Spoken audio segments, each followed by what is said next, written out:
श्रीमद् भागवत गीता एकमात्र ऐसा ग्रंथ है जो मनुष्य को जीवन जीने का सही तरीका बताती है। गीता जीवन में धर्म, कर्म और प्रेम का पाठ पढ़ाती है।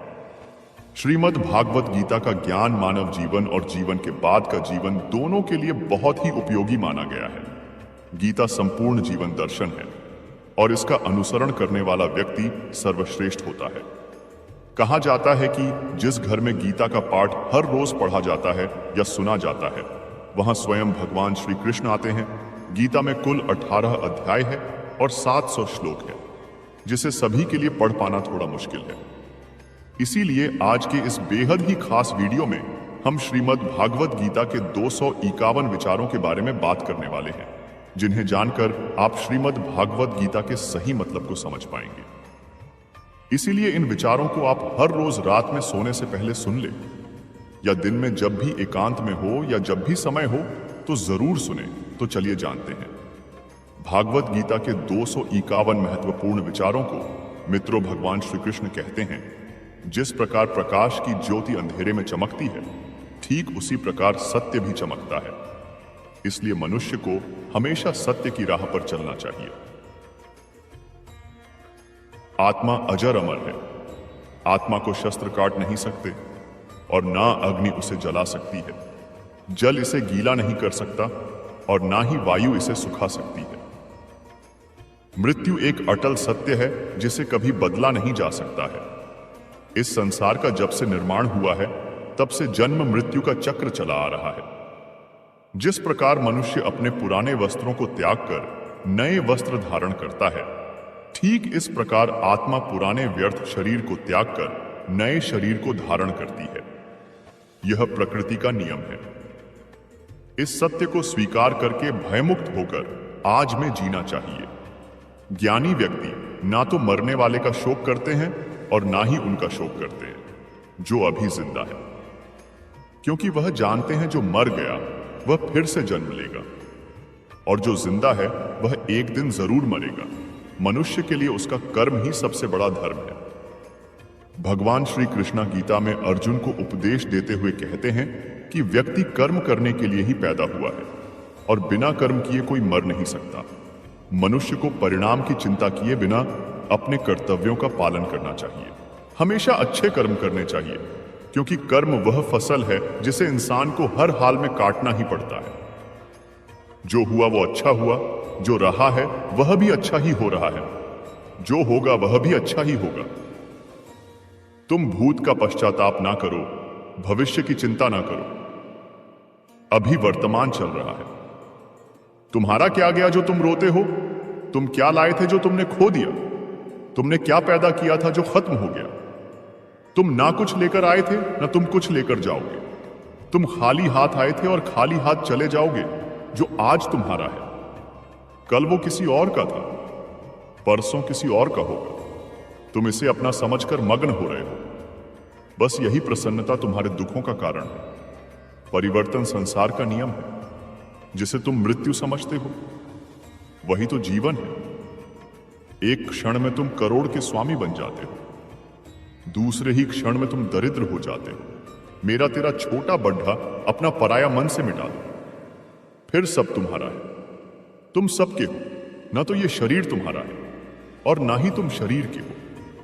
यह शरीर अग्नि, जल, वायु, पृथ्वी, आकाश से बना हुआ है और इसी में मिल जाएगा, परंतु आत्मा स्थिर है। फिर तुम सोच रहे होंगे कि मैं क्या हूं, तुम क्या हो? इसे भगवान के सहारे छोड़ दो। तुम्हारे लिए यही सबसे उत्तम उपाय है जो उनके सहारे को पहचान जाता है। वो भय, चिंता, शोक से दूर होकर मुक्त हो जाता है। भगवान श्री कृष्ण कहते हैं कि मैं ही सबकी शुरुआत हूं। मैं शुरुआत से पहले भी था और सब खत्म होने के बाद भी रहूंगा। सब मुझ में ही है और मैं सब में हूं। ये धरती, चंद्रमा, सूरज, मिट्टी, हवा, पानी सब मैंने बनाए हैं। मैंने ही भगवान, शैतान, रक्षक और इंसान बनाया। मैं ही ब्रह्मा हूं, मैं ही विष्णु हूं और मैं ही महेश हूं। मैं धरती की मधुर सुगंध हूं, मैं अग्नि की ऊष्मा हूं। सभी जीवित प्राणियों का जीवन और सन्यासियों का आत्मा स्वयं भी मैं ही हूं। मैं ही सबका पालन पोषण करता हूं और सबका विनाश करता हूं। मैं धरती के सभी प्राणियों को जानता हूं, लेकिन वास्तविकता में मुझे कोई नहीं जानता।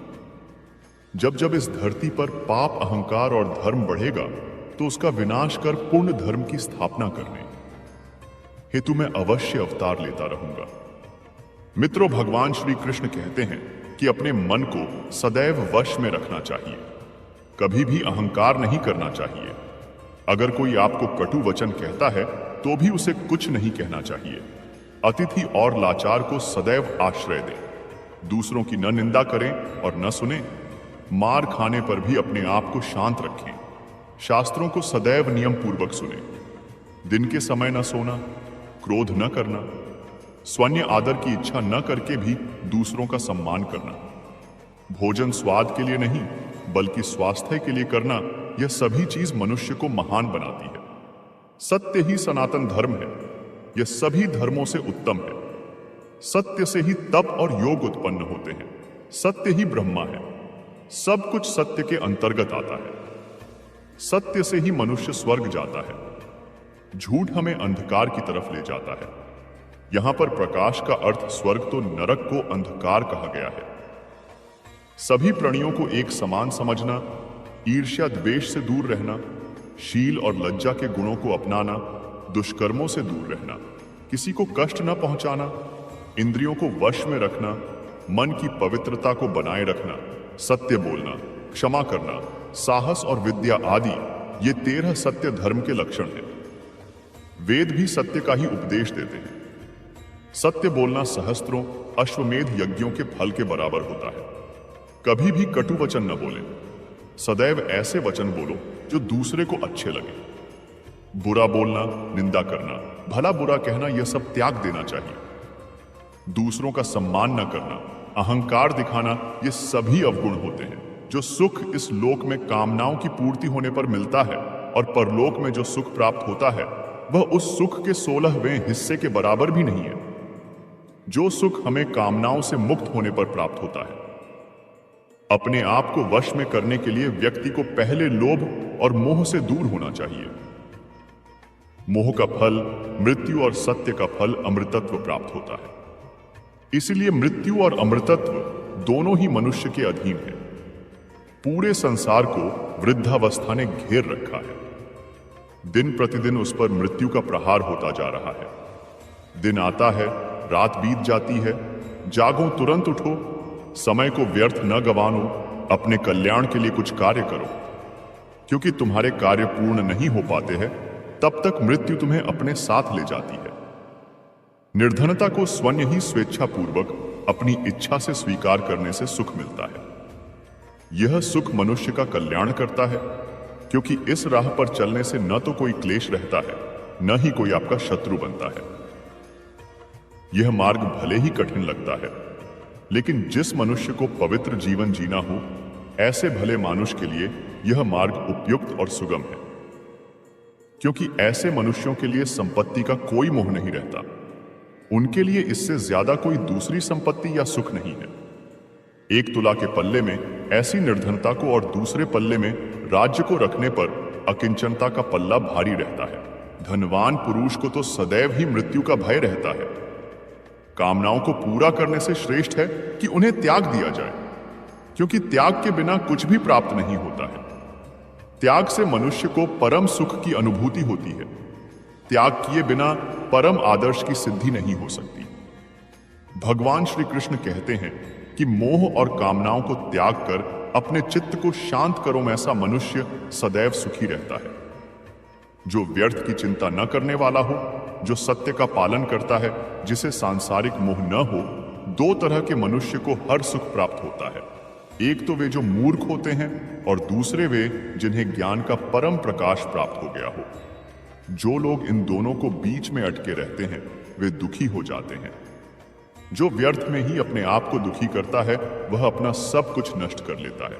जो दूसरों के सुख और धन को देखकर जलन की भावना नहीं रखते हैं, विद्वानों का आदर करते हैं, धर्म के उपदेश को किसी भी स्थान से सुनते हैं, जो अपने रास्ते स्वयं बनाते हैं, आलस्य नहीं करते हैं, अपना सारा काम समय पर करते हैं, ऐसे मनुष्य सुख के भागी बनते हैं। दोस्तों, आप सभी ने अपने जीवन में एक कहावत तो सुनी ही होगी, एक चुप 100 को हराए, एक चुप 100 को सुख दे जाए। और इसलिए हम कई बार चुप रहते हैं, मौन रह जाते हैं, क्योंकि यह सच भी है कि एक मूर्ख व्यक्ति के सामने मौन रहने से अच्छा उत्तर और कुछ भी नहीं हो सकता। परंतु जीवन में सदैव चुप रहना उचित नहीं होता है। गीता में कहा गया है, जहां पाप का बल ज्यादा हो रहा हो, जहां छल कपट हो रहा हो, वहां पर मौन रहने से अधिक गंभीर अपराध और कुछ नहीं हो सकता। कभी कभी हम सबके जीवन में एक समस्या अवश्य आती है कि हम किसी ताकतवर के समक्ष मौन हो जाते हैं। ऐसा क्यों? उसकी ताकत से बचने के लिए हम मौन रह जाते हैं। मानते हैं कि ऐसा करने से हम एक विवाद से बच जाते हैं, हो सकता है कि एक संघर्ष से भी बच जाते हैं। परंतु ऐसा बचाव देर सबेर एक मोटे संघर्ष को जन्म दे देता है। हमारा मौन रहना अनजाने में उस व्यक्ति का समर्थन बन जाता है और वह अपने आप को और अधिक शक्तिशाली अनुभव करने लगता है। यहीं से हमारा दमन प्रारंभ हो जाता है। एक के बाद एक हम अन्याय में अनचाहे रूप से सम्मिलित होते चले जाते हैं, जो आगे चलकर मोटे टकराव का कारण बनता है। तो फिर इसका उपाय क्या है? यह समझने के लिए यह जानना आवश्यक है कि ऐसी कौन सी बात है जो विरोध करने से रोकती है। यह सामने वाले की शक्ति तो नहीं हो सकती, यह तो हमारा खुद का डर होता है जो हमें मौन रहने को विवश करता है। क्या हम मन से डर को निकालकर अन्याय का विरोध नहीं कर सकते? आखिर वह हमारा क्या और कितना खराब सकता है? सोचिए, ऐसा करने से हमारा मन कितना मुक्त, कितना हल्का अनुभव करेगा। गीता में भी कहा गया है, अन्याय सहना अन्याय करने से ज्यादा मोटा पाप है। आज समाज में यही तो हो रहा है। जहां विरोध करना चाहिए वहां कोई बोलता नहीं। कोई बलशाली व्यक्ति कुछ भी गलत बोल दे तो उसके सामने विरोध करने की किसी की हिम्मत नहीं होती। उसके समक्ष हम कमजोर हो जाते हैं। दूसरी ओर हम बोले चले जा रहे हैं जहां बोलने की कोई आवश्यकता ही नहीं, और अन्याय होता देख चुप रहकर बच निकलते हैं। क्या हम निरंतर अपराध के भागीदार नहीं बन रहे? विचार करके देखिए। इतिहास साक्षी है कि पापियों की उद्दंडता ने संसार को उतनी हानि नहीं पहुंचाई जितनी कि सज्जनों के मौन ने पहुंचाई। यदि कोई मूर्ख बोल रहा है तो मौन रहना उचित है, परंतु यदि कहीं छल हो रहा है, अपराध हो रहा है, तो उठिए और विरोध कीजिए, क्योंकि आपके लिए न सही आने वाली सोच के लिए यह मौन घातक सिद्ध हो सकता है। चुप रहना समझदारी है, पर मौन रहकर अन्याय सहना अपराध है।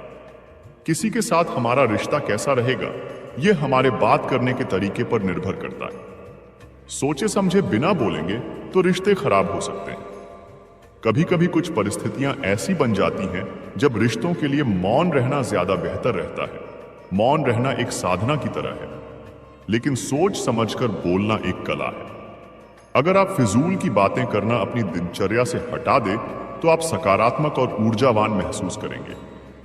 बोलकर सारा संदेह खत्म कर देने से अच्छा है चुप रहकर बेवकूफ समझा जाना। अज्ञान की सबसे मोटी संपत्ति है मौन, और जब वह इस रहस्य को जान जाता है तब अज्ञान नहीं रहता। मौन नींद की तरह है, वह विवेक को ताजा रखता है। वाणी का वर्चस्व रजत है, किंतु मौन कंचन है। अपनी सफलता के सफर में निकलने से पहले अपने बस्ते में शांति और धैर्य को जरूर रख लेना। मौन रहकर मैं अन्य लोगों की कमियों को सुन लेता हूं और अपनी कमियों को छिपा लेता हूं। जब कुछ कहने को हो तभी कहिए, अगर कुछ कहना चाहते हो तब मत कहिए। बेतुकी बातों का सबसे बेहतर जवाब ना देना है। सवाल का जवाब शांति से मिलता है, बहस करने से जवाब खो जाता है। अगर बहस करने वालों में एक व्यक्ति शांत रहे तो बहस कभी नहीं हो सकती। शरीर का शोर सुनाई दे जाता है, कभी आराम से बैठकर आत्मा की भी सुनो। मौन निद्रा के सदृश्य है, यह ज्ञान में नई स्फूर्ति पैदा करता है। सही जगह और सही वजह पर बोलना जरूरी है, वरना चुप रहना ही बेहतर है। यदि तुम चाहते हो कि लोग तुम्हें तुम्हारी वास्तविक योग्यता से अधिक योग्य व्यक्ति समझे तो कम बोलो। बुद्धिमानी की बात कहने की अपेक्षा बुद्धिमान प्रतीत होना अधिक आसान है। कब और कहां मौन रहना है, अगर इंसान यह सीख ले तो उसके जीवन की आधी समस्याएं अपने आप ही खत्म हो जाएंगी। अगर तुम अच्छे, मैं अच्छा तो यहां बुरा कौन है, दूसरों की गलती पर खुदा और अपनी गलती पर सारा जहां मौन है। मौन रहकर मैं अन्य लोगों की कमियों को सुन लेता हूं और अपनी कमियों को छिपा लेता हूं। मौन रहना कोई आसान कार्य नहीं है, इसके लिए भी साहस और धैर्य की आवश्यकता होती है। मौन क्रोध का दमन करने में व्यक्ति की जितनी सहायता करता है उतना अन्य कोई नहीं सहायता करता है। मुझे कभी इसका खेद नहीं हुआ कि मैं मौन क्यों रहा, परंतु इसका खेद अनेक बार हुआ कि मैं बोल क्यों गया। मैंने लंबे समय से माना है कि चुप्पी नुकसान का उपाय है। मौन खाली नहीं है, यह उत्तरों से भरा है। जब आप अकेले होते हैं तो आप नाराज नहीं हो सकते। अनुभव हमें सिखाता है कि मौन लोगों को सबसे ज्यादा डर है। सत्य दुख देता है, लेकिन मौन मार देता है। लोग अपनी आत्मा का सामना करने से बचने के लिए कुछ भी करेंगे। मौन रहकर आप कई समस्याओं से दूर रह सकते हैं। विधाता ने मौन को अज्ञानता का आवरण बनाया है। यह ज्ञानियों की सभा में अज्ञानियों का आभूषण है। मौन में शब्दों की अपेक्षा अधिक शक्ति होती है। अगर आप दूसरों के विचारों पर नियंत्रण पाना चाहते हैं तो सर्वप्रथम अपने विचारों पर नियंत्रण करिए। अपने विचारों पर नियंत्रण करने का सबसे आसान तरीका है कम बोलना या मौन रहना। इस दुनिया में वह इंसान सबसे ज्यादा सुखी और समृद्ध होता है जो क्रोध आने पर खुद को मौन रख सके। जिन्हें आपको गलत ही समझना है वह लोग आपके मौन का भी गलत अर्थ निकाल ही लेंगे। विधाता की अदालत में वकालत बहुत ही न्यारी है। खामोश रहिए, कर्म कीजिए, सबका मुकदमा जारी है। यदि किसी प्रश्न का उत्तर आपको पता नहीं है तो ऐसे में मौन रहना ही बुद्धिमानी है। कभी मौन रहकर देखो, इससे भी चमत्कार होता है सही और जरूरत भर जो बोलते हैं। जब आपको नहीं पता कि किसी विशेष अवसर पर क्या कहना है या आपको किसी विशेष घटना के बारे में केवल आधा अधूरा ज्ञान है तो ऐसे अवसर पर भी आपको चुप रहना चाहिए। ऐसा व्यक्ति जो आधा अधूरा ज्ञान होने के बाद भी उस विषय पर बात करता है वह अक्सर उपहास का पात्र बन जाता है। ऐसे व्यक्ति को कोई भी गंभीरता से नहीं लेता है। केवल वही व्यक्ति अपनी बात प्रभावी ढंग से रख सकता है जिसे उस विशेष घटना या विषय का गहरा ज्ञान हो। इसीलिए यहां वहां से प्राप्त आधी अधूरी जानकारी के आधार पर कभी भी लोगों को समझाने की कोशिश नहीं करनी चाहिए। जब कोई व्यक्ति आपके सामने किसी तीसरे व्यक्ति की बुराई कर रहा हो तो ऐसी स्थिति में आपको चुप रहना चाहिए। आपको कभी भी ऐसी नकारात्मक बातचीत का हिस्सा नहीं बनना चाहिए, क्योंकि आज वह व्यक्ति जो कर रहा है आपके सामने किसी तीसरे व्यक्ति की बुराई, कल किसी और के सामने आपकी भी बुराई करेगा। और इस बात की अधिक संभावना है कि आज आपने जिस तीसरे व्यक्ति की बुराई की है उसे भी इस बात का पता चल जाते तो आप पर ही मुसीबत आ सकती है। इसलिए जब भी कोई किसी दूसरे व्यक्ति की बुराई करे या उसके गलत समय का मजाक बनाए तो आपको बस उसकी बात सुननी है, अपनी राय नहीं देनी है। अगर आप ऐसा करें तो भविष्य में आपके लिए समस्याएं हो सकती हैं। जब कोई आप पर क्रोध और घृणा से चिल्लाता है, आपका अपमान करने की कोशिश करता है, तो ऐसी स्थिति में आप दूसरे व्यक्ति की क्रोध और घृणा को चुप रहकर कम कर सकते हैं। चुप रहकर भी आप स्थिति को खराब होने से रोक सकते हैं। जब आप ऐसा नहीं करते हैं और दूसरे व्यक्ति के क्रोध का उत्तर क्रोध से दे देते हैं तो परिणाम काफी भयंकर होता है। यदि आप उस समय चुप रहते हैं तो यह बात उस क्रोधी व्यक्ति के दिल में महसूस होती है। जब क्रोध शांत हो जाता है तो वह अपनी गलती पर पछताता है और इस बात की भी संभावना ज्यादा हो जाती है कि वो आगे आकर आपसे माफी मांगे। अपनी गलती के लिए अगर वह माफी नहीं मांगता है तो वह अंदर से दोषी महसूस करने लगता है और फिर अगली बार आप पर गुस्सा करने या नफरत करने से पहले कई बार सोचता है। लेकिन आपको हर हाल में या हर समय चुप भी नहीं रहना चाहिए। अगर कोई गलत कर रहा है तो उसका जवाब आपको देना चाहिए, क्योंकि कुछ लोग ऐसे भी होते हैं जो हमारी खामोशी को हमारी कमजोरी समझते हैं। गुस्से में चुप रहने का यह तरीका केवल परिवार, करीबी रिश्तेदारों और कुछ करीबी दोस्तों के लिए ही सही है, हर इंसान के लिए नहीं। अगर आप हर जगह खामोश रहने लगे तो इसका गलत इस्तेमाल भी हो सकता है। जब कोई व्यक्ति अपने जीवन की कोई दुखद घटना या अपने जीवन की परेशानी साझा कर रहा हो, ऐसे में आपको चुप रहना होगा और सिर्फ उसकी बातों को सुनना होगा।